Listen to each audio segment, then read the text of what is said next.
Kamu harus tahu, Jenny sekarang pasti sedang mencarimu. Jika kamu berada di tangannya, pasti akan sangat sengsara. Dion pun maju selangkah berkata. Matanya terlihat begitu tajam. Dia pun takut dengan pandangannya. Di matanya, sepertinya semua hal tidak bisa dirahasiakan. Orang ini masih begitu mengerikan seperti sedia kala. Dia pun menghindar dan tidak melihatnya lagi. Hanya dengan dingin berkata, "Tidak perlu kamu yang mengkhawatirkanku. Aku di sini tidak memiliki apapun. Tidak perlu kamu kasihani. Pulanglah."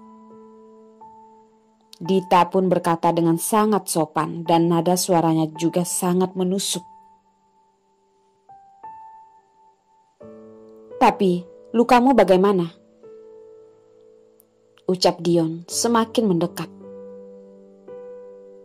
Kain di tangan Dita ada darah dari luka baru tadi.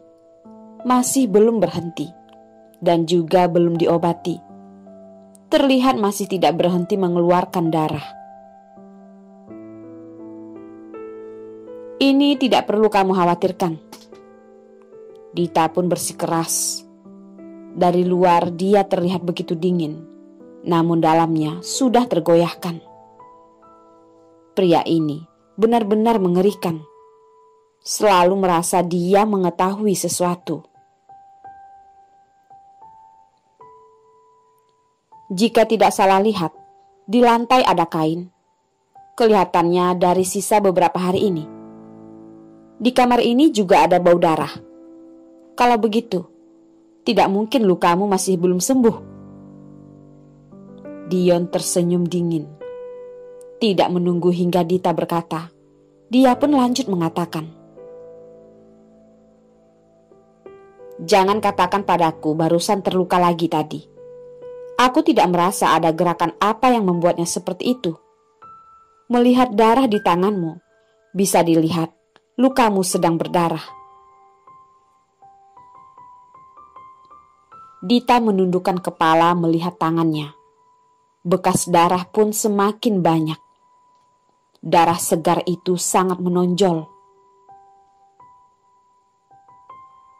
"Jadi Nona Dita, kamu ingin menutupi apa?" ucap Dion menatap Dita. Ingin mengetahui sesuatu dari mata yang kacau itu. Walaupun dalam hati mengatakan tidak mungkin, namun ada jawaban yang terus muncul dari hatinya. Ketua Dion sudah ikut campur terlalu banyak.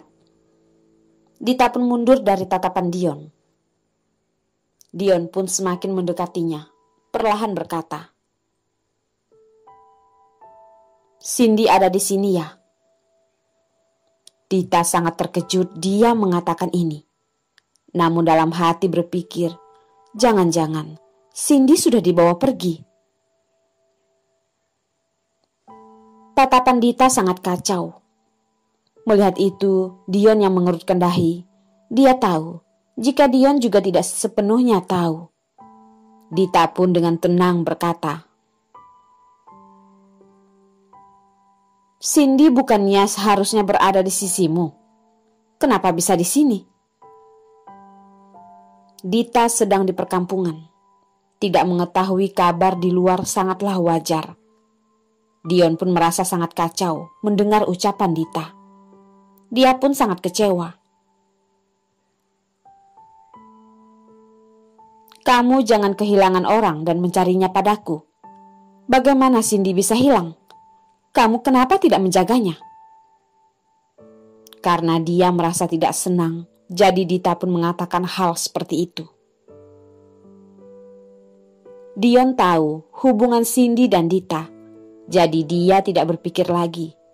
Dia juga tahu sampai sekarang ini semuanya karena dirinya sendiri. Dalam hati tidak menyalahkan Dita. Walaupun tidak mengerti dengan lukanya, namun dia tidak berpikir yang lain. Dion sudah menyetujui membawa Dita pulang.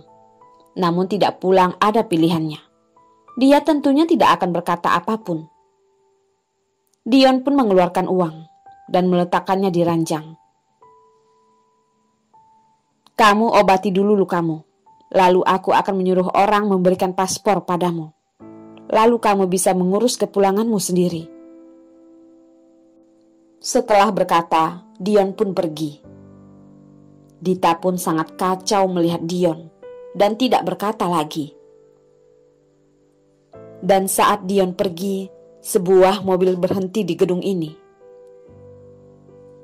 Di gedung ini tinggal berbagai macam orang.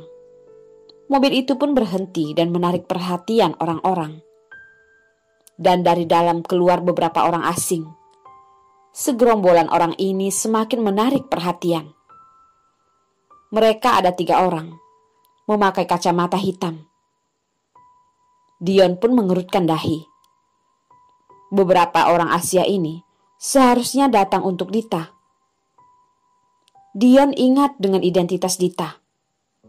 Orang-orang ini tidaklah mudah. Apakah itu Jenny?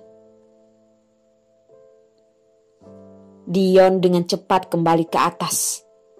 Dita melihat Dion pun terkejut.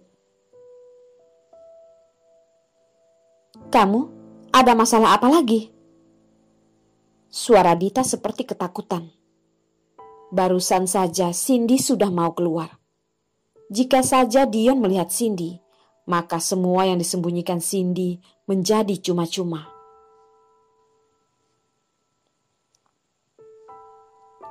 Di bawah ada beberapa orang asing. Mungkin adalah orang Jenny. Cepat, bersembunyilah. Dion pun menarik Dita dan lari. Begitu Dita mendengar adalah orang Asia, seketika itu pun menebak adalah orang yang datang untuk menolong Cindy. Sekarang dia tidak ingin membiarkan dirinya kembali. Tanpa ragu, Cindy sudah tidak ada. Sekarang dia sudah tidak ada gunanya. Dan setelah Dita sadar, Dion sudah menariknya ke bawah. Dan Cindy bersembunyi di sini. Hati Dita berdetak kencang. Dia dengan tidak senang menyingkirkan tangan Dion dan berkata, "Lepaskan aku." Di saat seperti ini, Dita malah tidak bekerja sama. Dion pun sangat marah dan berkata, "Kalau bukan melihat Cindy dan kakakmu, aku tidak akan menghiraukanmu." Cindy yang berbaring di kegelapan pun mendengar namanya. Hatinya pun berdetak kencang. Apakah dia begitu hebat? "Kakakku." Dengan jelas yang menarik Dita dan Cindy berbeda. "Dari mana aku ada kakak?" Dion pun sadar. Sekarang Dita masih belum tahu jika Dimas adalah kakaknya. Dan sekarang Dimas masih di Kota Rau dan dikuasai oleh keluarga Tanusa Putra dan Antoni. Kemungkinan akan mati. Jadi sekarang Dion juga terdiam. "Masalah ini akan aku beritahu nanti. Pergi denganku. Dia sedang menggunakanmu untuk mengancam kakakmu." "Dion, kamu jelaskan dulu. Kakak dari mana?" Dita bersangat bersikeras. Dion juga tidak sabar. Saat ini dia tidak bisa memikirkan apakah Dita bisa menerima atau tidak. Dia pun berkata, "Dimas dulunya adalah asistenku. Dia juga adalah kakakmu. Kalau tidak, kamu pikir mengapa dulu kamu tidak mati? Dan juga Dimas dikontrol oleh Jenny. Semua itu karena kamu ada di tangan mereka." Dion melihat Dita yang sudah tidak mengerti berkata, "Pergi dari sini dulu. Lalu aku akan menjelaskan semua padamu. Cepatlah." Dita pun tersadar dan tidak berkata lagi, lalu mengikuti langkah Dion. Dia selalu merasa Dita ditangkap karena Cindy. Ternyata ada hubungannya dengan orang lain. Dan orang ini adalah kakak aslinya. Dia pun masih tidak sadar. Mana mungkin aku ada kakak.